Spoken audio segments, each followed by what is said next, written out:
I've been to 15 different shows, ranging from rock and roll legends like Guns N' Roses, 4 different shows by the Gorillaz in London, and a niche Norwegian rap group.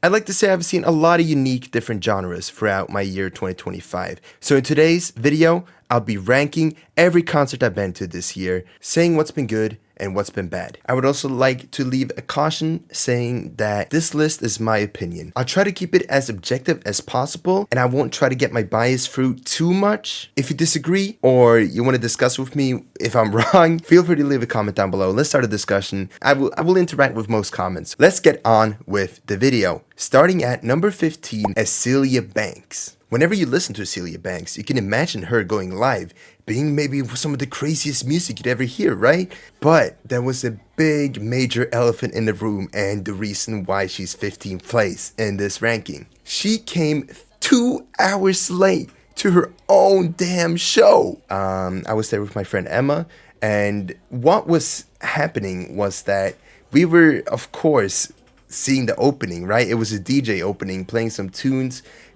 giving us a good time, you know. I think it was a local DJ from Norway. And after a while, when the DJ was done opening, it was time for Azelia to come on. Her DJ came through, and I assumed, like most rappers, right? Like most rap concerts I've been to, for example, when I was going to see Freddie Gibbs live, when I was going to see Pusha T live, they had their DJ play like 3 songs before the actual rapper comes through, right? So I was kind of thinking it's going to be like that. The DJ's going to hype up the crowd even more, so they're going to be pumped and ready to see Azelia Banks. But I was wrong because she didn't come. We were like 15 minutes in. We were going to be like, oh, any moment she's going to come here and be ready to give us the time of our life. But no, no. And in an hour mark, the DJ is like, yo, Azelia's coming soon, guys. Azelia's coming soon. Divas never show up on time. That pissed me off. Dude. I was sitting there with my friend Emma, right? And we were like, beat that ass right now. Beat that ass. We spent like $40 to see Azelia Banks. Maybe we probably spent more. We were thank God Centrum Scena has it's like a stairwell, like long steps, if you know what I mean. We were sitting on one of the ledges, so we were able to sit and wait. But we couldn't use our phones because you know how phone batteries, they go out eventually. So we couldn't really stare at our phones either. We're sitting there waiting, and the DJ is just playing a bunch of music. I don't get it why the crowd wasn't as pissed as me and Emma was, but respects to them for having the patience to just sit there and wait. And speaking of the crowd, what a crazy crowd that was. What a crazy crowd. I was like culture shock because I was like, yo, I'm pissed as hell. I'm not gonna give it my all. I'm not gonna vibe. I was like that one guy in like end credits in like kids movies that's like, I'm not gonna dance, and then I start boogieing down. You know what I mean? As disappointed I was in her coming late, I must also say that she gave lacking energy. It feels like she didn't even try. Despite coming 2 hours late to her own show, she didn't even feel refreshed. She didn't even look ready to perform at her own show. And I just think she was there for the bag, which is disappointing because I really feel like a lot of her songs are really exciting and, in my personal opinion, are very passionate. But in at least these performances I saw during that time, very lackluster. She got to play her bangers like 212, New Bottega, but there were some my personal favorites were missing. Miss Camera Deer and Along the Coast were missing from that set list, which is rather disappointing. But I would say it was overall a fun experience. It's just those 2 hours were maybe the most boring hours of my life, you know? I also got to meet Javad El Bakali. If she didn't come late, I would have forgiven the lack of energy, but despite that, she's gonna be the worst concert I maybe been to my entire life. Props to her. And I really wished to have a good time, but can't have it all, I guess. Coming in at rank number 14 is Public Enemy. Now, with an artist that is actually attempting to put on a good show here, Public Enemy was the opening for Guns N' Roses in my hometown, Trondheim. Now, for two 60-year-old men to still be rapping is kind of insane because there's ageism in hip hop, right? If you're like older than 50, people don't want to listen to you anymore. And I'm glad that Public Enemy and a lot of different artists that are hitting kind of unk status right now is really still performing and giving it their all, and more power to them, man. I would love to see a lot of these hip hop legends still perform to this day. It's an honor also seeing two rap legends right in front of me being able to perform right in front of my very two eyes, and I think I will never get this opportunity again.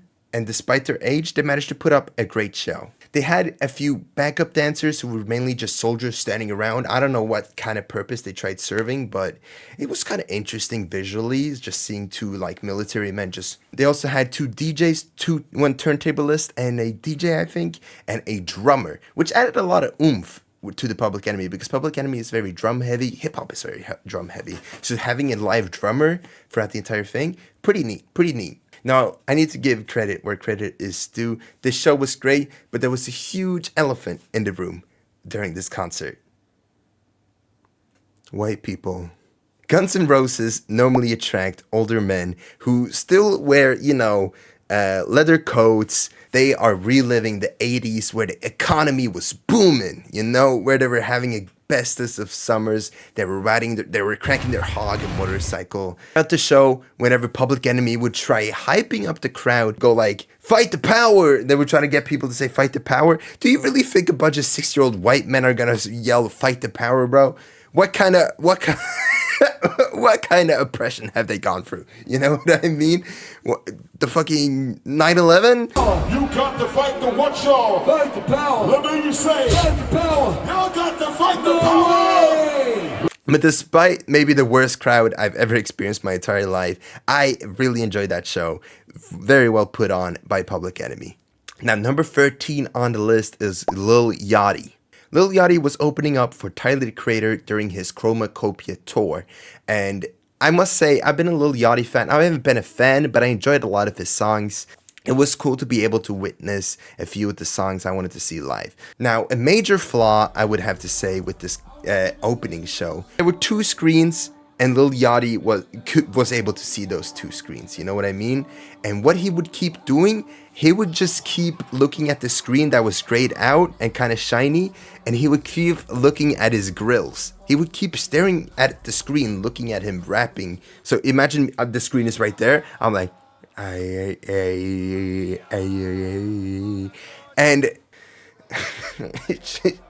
I guess he was just really enjoying his grills that day.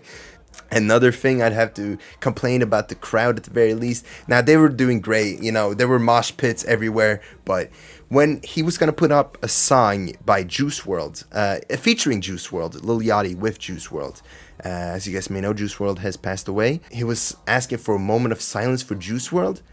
There were like 4 people screaming during the moment of silence. There was like a girl going like, yeah! There's a dead... We're honoring a dead person and you're screaming? I don't know. That's kind of cringe in my opinion. He also talked about Cooking Mama, which was a 10 out of 10. I was the only guy in the crowd that was like, yeah, Cooking Mama, baby, yeah! He didn't notice me. Otherwise, I'd have to say it was a great set list. He played Flex Up, Broccoli, I Spy. There were a lot of my friends were disappointed that he didn't play a lot of the songs from Let's Start Here. But me personally, I'm okay with that. I wasn't really a big fan of that project. So I'd say I enjoyed my experience with the Lil Yachty opening. At number 12, we have Guns N' Roses. Now, everybody knows Guns N' Roses, and from watching this show, I kind of understand why you want to wear a leather jacket and skinny jeans. Jokes aside, I had a really good time with this show. Now, 2 criticisms I'd have for this show is that they came 40 minutes late. To some extent, I can understand maybe that you'd come late. You got like 30 technicians backstage trying to figure out the tune of every guitar, every drum, everything. It's a live band, so they were all playing at the same time, right? And you also got like 7 band members. So I'll give them credit that they didn't come 2 hours late like Azelia Banks did, but 40 minutes could be a bit drastic in my opinion. Rather disappointing, but that's alright. Just a little nitpick, say that Axl Rose's vocals were a bit off. Now, of course, he's not as young as he used to be. He can't do the funny, "Welcome to the jungle, we got guns games." It's just a nitpick I had to mention. Now, I did enjoy this concert. It lasted 3 hours long, which is maybe the longest concert I've ever been able to witness. Credit to them, performing for 3 hours straight. That's crazy in my opinion. They of course played all their hits. Just go to their Spotify, man, and look at their top 10. You probably know their top 10 already, but they got a lot of hits, man, and it was easy to sing along. It was a good time all around. Cool visuals too. They had like a visual screen. Now, it's not as crazy visuals, it's not as compelling. It would entertain a 6-year-old leather jacket man, but I found myself entertained by those visuals as well. At the end of the day, I had a good time. Number 11, Gjenfødt Kultur. Now, Gjenfødt Kultur is a Norwegian rap group consisting of 2 to 3 members, and they feature a lot of reappearing collaborators throughout all their projects. So it almost feels like they're like 10 guys in total on that stage. It was like Brockhampton, you know what I mean? Now, I've always had kind of a grudge against mainstream Norwegian rap as of late. I feel like a lot of it is lacking passion, a lot of it is lacking interest, a lot of it, they don't feel like they want to make anything, you know what I mean? But I'll have to give it to Gjenfødt Kultur. These guys know what they're doing and they have a lot of fun. Now, the energy from both the crowd and the stage was just pure excellence. I need to give credits to my friend Siri for putting me on this group, and now I haven't listened much to them after the show, but I do have to say it has reinstated some love and interest for the Norwegian hip-hop sphere again. Because what I saw from this show is that Gjenfødt Kultur are just a bunch of guys who want to have fun. They're not trying to chase the next mainstream single like other rap groups at the moment. And if you're Norwegian, you know who the hell I'm talking about. And alongside great visuals, I had a great time looking at their aesthetics as well. They had like these like Muppets type of background. They had a cool visual effect going on in the background, and I think it was sick. It was really sick as a Gorillaz fan who really enjoys looking at visuals as well. Now, going on to our top 10, we got Toto. Now, you might be wondering, Reflex, do you have old dad taste? Because what's up with you? You're seeing Guns N' Roses, you're seeing Toto, and I guess I got old dad taste because, I don't know, something about these bands just fascinate me. Now, I don't have too much to say about Toto personally, but it was a talented band for sure. Despite not knowing many of these songs, I found myself very fascinating by seeing the band play the songs, right? They had different sections where they gave a lot of the different musicians their own time. For example, the drummer got his own little drum solo, really sick to see. The keyboard player, he had a saxophone too, so he got his solo with the keyboard, he got his solo with the saxophone, he got his solo with the flute. They played a lot of their banger hits like Rosanna, Hold the Line, and of course Africa. And what I gotta also give them for a set list is that they didn't put all their hits at the last place. They separated it really well, because they started with I think they started with Rosanna, not the set list, but they did Rosanna pretty early, did Hold the Line in the middle, and then finished the concert with Africa. Not too much crazy going on visually, but this concert felt more intimate in a sense that you could see the artists just having a bunch of fun playing these instruments and really enjoying their time playing these songs. Number 9, Paris, Texas. Now, Paris, Texas was also the first opener for Tyler, the Creator. It was Lil Yachty right afterwards, and then Tyler, the Creator. What a stacked lineup, first of all. Paris, Texas, Lil Yachty, and then Tyler, the Creator. I've never heard of Paris, Texas until this show, and I must say, man, they put up a great show. Tyler, the Creator chose the opener perfectly, man, because they had the energy, they had the hype, they had great crowd control. For example, there was one song where they went, "Let's go," like every fourth tag, they would ask you like, "Let's go, let's go, let's go," and that was sick. And obviously, a lot of the tracks were unknown. Not that many people knew of Paris, Texas. Maybe there was one Paris, Texas fan in the crowd, but I had a good time with Paris, Texas. They had good crowd control. They got the mosh pits going. Not much interactivity, but they were just opening. They had to get this shit done. They had to get that shit done. So they were just trying to get people hyped up ready to see Tyler, the Creator. Number 8, Baby No Money. This show is maybe one of the only shows where I've taken off my shirt and just went crazy, bro.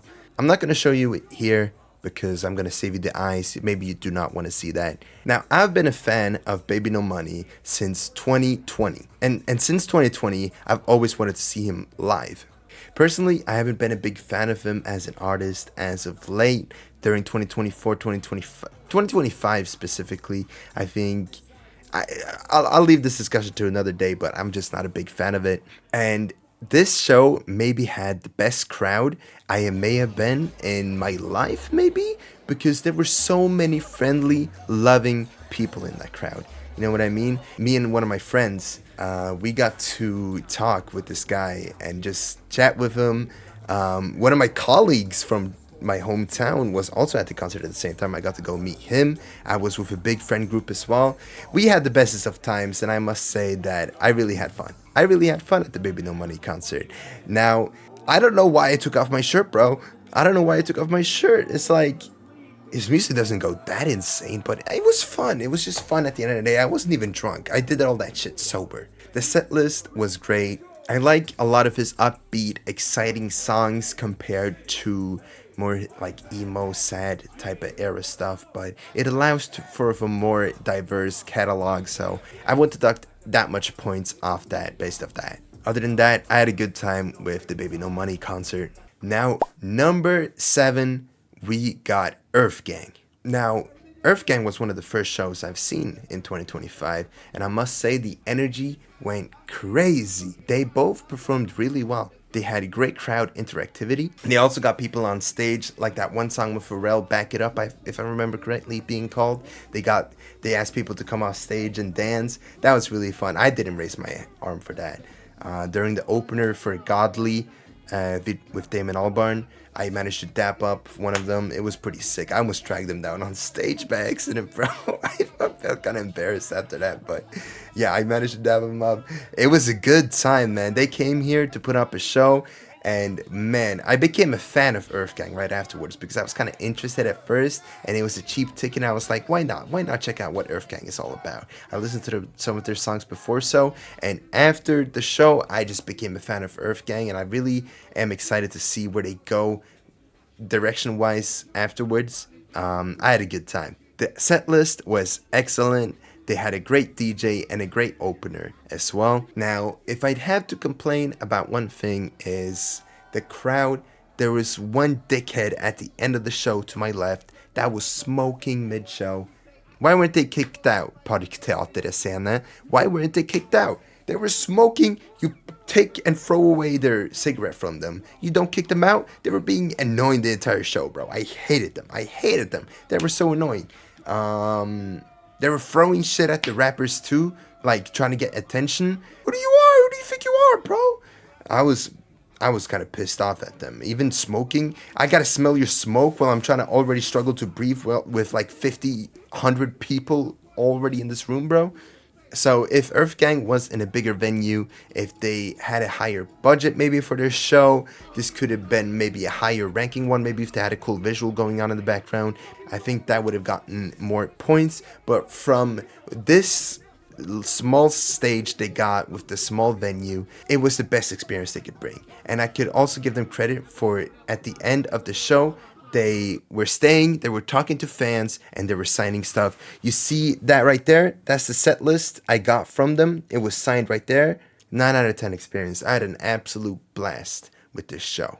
Now at number 6, we got the Gorillaz debut album. Now this is the first Gorillaz entry on this list out of 4, so forgive me for this. If I had to say which Gorillaz concert was objectively worse, I would have said this show. You'll find out what my subjective worst Gorillaz show was later in the list. Now, why was this concert worse? Damon Albarn appeared to be a rather bit more tired. It seems like he just woke up from a nap. He's probably exhausted, that poor guy, from probably rehearsing like 50 songs he hasn't performed in like ages for the debut album, for Demon Days, for Plastic Beach and all that. But despite that complaint, man, holy shit, man. Holy shit, I got to experience the whole Gorillaz debut album live? What a crazy experience, man. Some of these songs have never been performed live. Some of these songs haven't been played since 2004. Do you know how lucky I feel as a Gorillaz fan being able to see this? Now, the guest features are Kid Koala with the turntables, bringing in the authenticity of the debut album with all the scratches. If you haven't seen the show, they uploaded the whole concert on YouTube. I don't know where the rest of the concerts are. They uploaded at least the Gorillaz debut album live on YouTube. Watch that, man, because the scratching by Kid Koala right there is just pure talent. And Miho Otori really brought it out. It was a dream also being able to see Miho Otori perform live. 19-2000, of course, Rehash, 5-4, a lot of different songs from the album featuring Miho Otori's backing vocals. We also had some trumpets players for Latin Simone. Really brought it out. Really beautiful. But there was just one thing missing. Del the Funky Homo Sapien. Where was he? Now, I've been a Gorillaz fan ever since I went to the 8th grade like 7 years ago. I loved Gorillaz since then. And I always wished I could see Del the Funky Homo Sapien one day live. But unfortunately, he didn't make it. But apparently, he recorded some additional vocals for this show as well. So I credit for that, man. Thank you, Del, for doing that. But still a bit bummed to not see Rock the House and Clint Eastwood performed without him. Would have really brought this show. Maybe it would have beaten the next show I'm going to mention by Gorillaz if they brought out Del the Funky Homo Sapien. But other than that, what an amazing show, man. I'm soy jacking. This was like the best show ever, man. All right, the two other subjective ones are maybe better, but I really had so much fun, man. I'm so happy to be able to experience that show. Now, at number 5, our top 5, now we got Kaytranada. Now, if you don't know who Kaytranada is, he's a Canadian R&B artist, primarily known for producing a lot of R&B songs with a lot of cool artists like Pink Panthers, Anderson .Paak, Childish Gambino, and a lot of great R&B voices within that sphere. And I went all the way to Prague with my friends, including Emma as well, to see him. And for a DJ set, it could be maybe difficult to put up a good show alongside a DJ set because you don't have any live vocals, you don't have any extra cool stuff that could be done artistically, so you gotta rely a lot on the visual type of stuff. And I think Kaytranada delivered really well on that. They had light casters moving around. There was always something to look at during that show to set the atmosphere alongside with the music. And I think that was perfect. I think that was really cool done by Kaytranada. We also had a lot of cool cameras and stage play type of stuff where Kaytranada would like be dancing. Kaytranada could dance, by the way. He hit some crazy dance moves. I didn't write that down, but a good thing I remembered. He could hit some crazy dance moves, bro. He was like, it was cool to see. And also with the camera thing, like there would be a camera behind there with the visual screen. He would go like,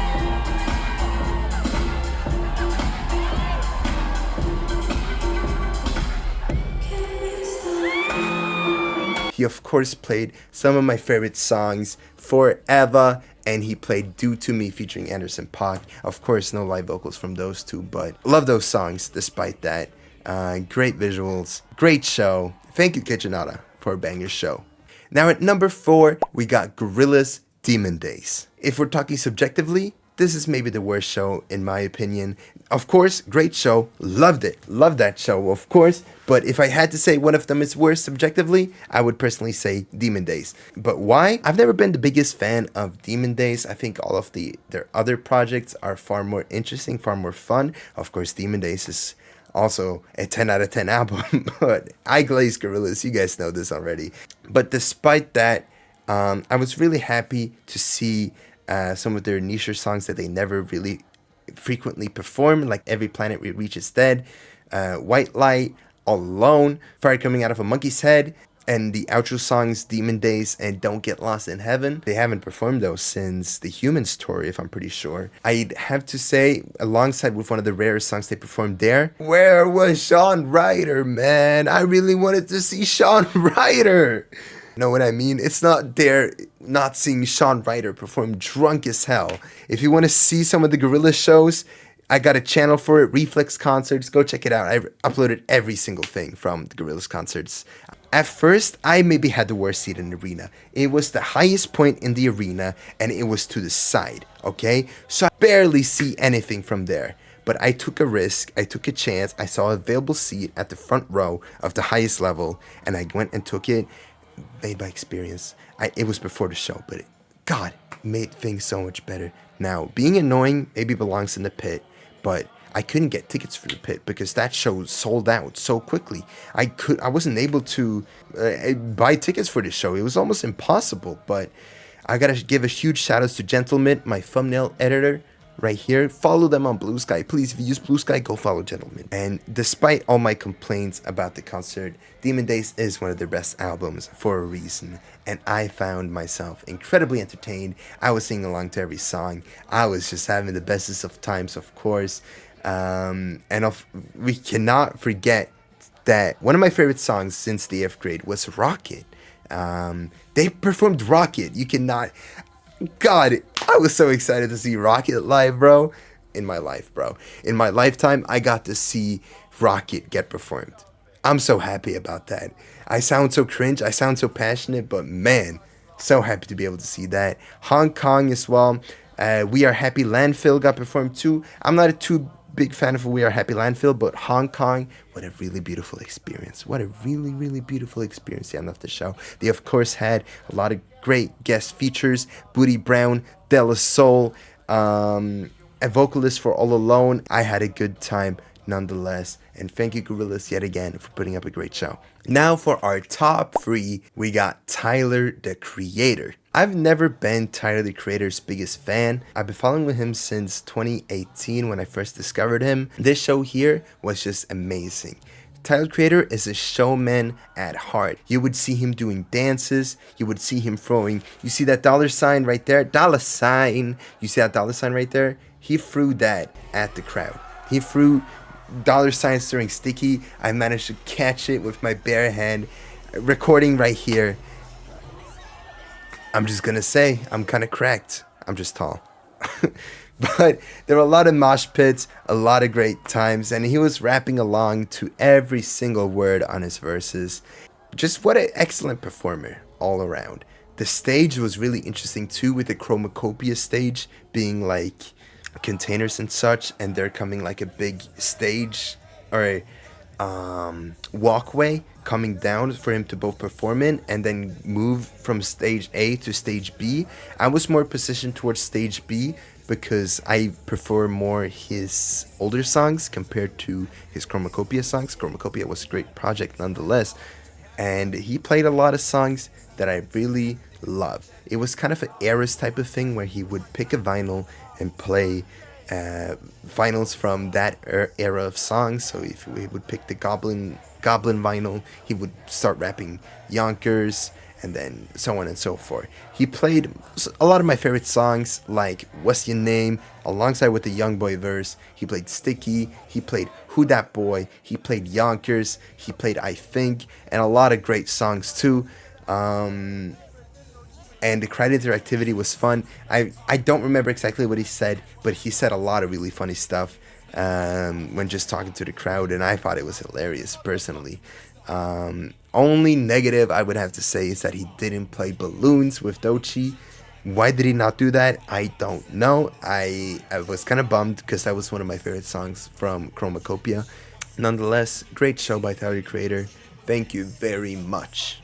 Now we got number 2, Gorillaz, The Mountain Show. Now, this was referred to as Mystery Show beforehand, so going to this concert, it was unknown what was going to happen. So there was no expectations to be exactly held. People were saying it was going to be a new album, which was maybe obvious in hindsight because they were teasing that mountain logo a lot. With the poster, they had the mountain logo with the end of the Gorillaz audio exhibition, where I also caught a sneak glimpse after the audio exhibition, where I caught a sneak glimpse of what they were going to play at the Mountain Show. That's a story for another day because I'm going to be posting my vlog next week, hopefully. I'm going to be posting it maybe next week. But yeah, they could have played maybe also some niche hidden songs maybe. From Humans to Song Machine to Cracker Island they could have played, but I guess it was a whole album they started playing, and I'm really happy that it was. Everybody knew that the new album was gonna feature some heavy India influence. So I wasn't really expecting too much of like Western type of influence in terms of guest feature artists, but we got to see Sparks, we got to see Mos Def, and we got to see Black Thought. Only thing bringing points down on the Mountain show would be the fact that I couldn't sing along to any of these songs. I couldn't be an annoying asshole in the crowd and just ruin everybody's experience. But this whole show was very well rehearsed for being a whole new album, whole new material that has never been shown before. So huge credits to the entire Gorillaz band. They had additional like violin artists, they had some Indian instrument artists and stuff, and that's so great. So what a great show, man. And I was so happy to be able to witness this. I really hope they release footage from that show, because when Damascus came on, bro, that's maybe the good part about having, they locked our phones, by the way. They locked our phones. I was dancing crazy during that show, bro. I was dancing crazy. Now, coming in on our number one spot is the Plastic Beach show. Plastic Beach is maybe my favorite album out of the 3 ones being performed live during that whole week. Starting with Welcome to the World of the Plastic Beach with Hypnotic Brass Ensemble. Just, I don't know how crazy this is to you guys when I'm showing you right now this video. Pure goosebumps, and I was ready to have like the best show of my life is gonna happen, and I knew what was coming. They started off with Welcome to the World of the Plastic Beach. I was just so happy to see a lot of these rare, less performed songs. I wish I could see some kind of nature live. I wish I could have seen Superfast Jellyfish live. I wish I could have seen Glitter Freeze live. Broken. I wanted to start crying during that song, bro. To binge. Sweepstakes, bro. How could I forget Sweepstakes? Man. And of course, last of all, White Flag, dude. White Flag was one of my favorite songs during the 8th grade. Watch this video right here and listen to me rap every bar. I turned British for some reason. I turned British and I started spitting every bar in British.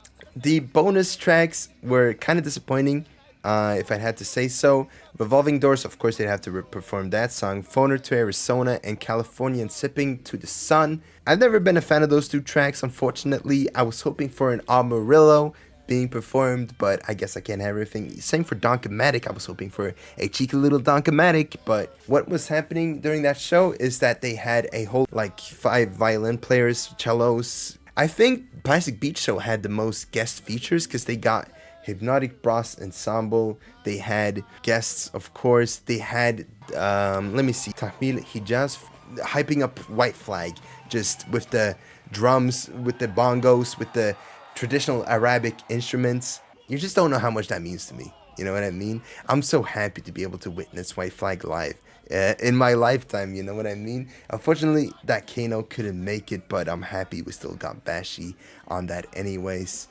Just a quick little summary before the Plastic Beach segment ends. I just want to say that this show just had a lot of great artists featuring on this. It had Yukimi, it had Rough Grice, it had De La Soul, it had Hypnotic Brass Ensemble, who just enhanced a lot of different songs like Sweepstakes, featuring Yasin Bey, of course. They enhanced Broken, they enhanced Welcome to the World of the Plastic Beach. They made everything so much more better. The amount of live instrumentations being implemented during the Plastic Beach with a whole Hypnotic Brass Ensemble, the violin quartet, however you call it, the Arab National Orchestra. Beautiful. It's just so many great live instrumentation implementations in the show, including the cool guest features. Really solidifies this show as maybe the best show I might have seen in my entire life, including also the super nostalgic factor that I really love a lot of these songs. If I only had to mention some negatives, it would have to be the case of the bonus songs. Was hoping for Amarillo, of course, but you can't have it all. That's gonna be it for today's video. Be sure to like, comment, and subscribe. Be sure to comment what you think of the whole ranking. Is there anything you disagree with? Anything maybe you're jealous that I saw somebody? Maybe you wish you saw somebody? Maybe I shouldn't have seen somebody? probably Azelia Banks. Just feel free to comment down. Start a discussion. I want to know what you guys have to say. So thank you guys so much for watching. If you watched all the way to the end, be sure to join my Discord. I stream a lot on Twitch. Much love to you guys. Thank you so much for supporting me. I appreciate it from the bottom of my heart. Thank you.